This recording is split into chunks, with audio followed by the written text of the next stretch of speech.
I'd prefer doing everything I can naturally aspirated.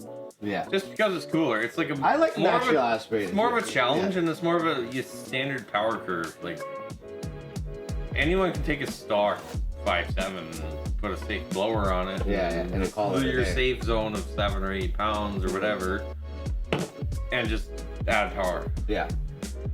And what's that saying? There is no replacement for displacement. You probably heard that before. Well, that's another example. You can take, say, a stock 6.1. Yeah. And can the shit out of it, port heads. Yeah.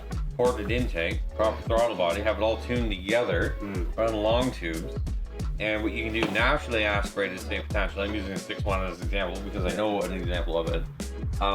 Increases the horsepower quite a bit. I would say 150 crank. Yeah. That I know of. You might be able to go further. I don't know, but I know of a guy that did this with 150 crank horse, and increases fuel economy at the same time. So just because you're adding power doesn't mean you're adding fuel consumption. Yeah. Yeah. It all depends on what you're doing and what you're tuned. You're adding air. Oh, you're not adding. You don't necessarily add fuel. That's the ratio. You're adding air, but you're adding. If you're adding air, you're adding fuel to be in a safe zone on lean and rich. Yeah.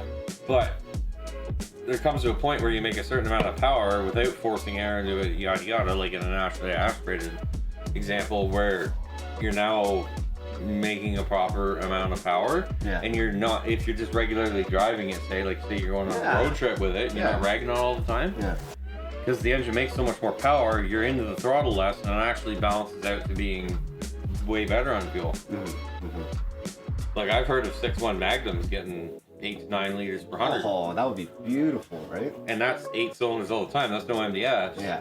Because it happens to be the proper range setup. Yeah. The 6.1 is a weird example because you got so many avenues that you can go down. Yeah. It already comes with a forged crank, right? Yeah. So you can throw rods in it and pistons and put all the boost to it you want. Yeah.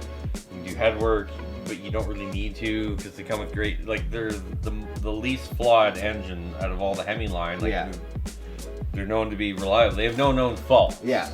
Right. Basically, how I put it down is if you have the money, and you're pulling it apart anyway, like say you're doing bottom end, you might as well stroke it. So because you're already in the process. If you're doing rods and pistons for boost, and you've got the bottom end apart, yes, the crank can take it, but why not put a stroker crank in it? It's kind of what I'm getting at. Like, Yeah, it's an interesting take. Why would you do that when there's other options, right?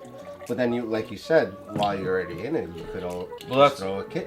That's basically why I didn't stroke my 5.7. I wanted to in my Ram, but I'm not taking the bottom end apart. If I was, you may as well.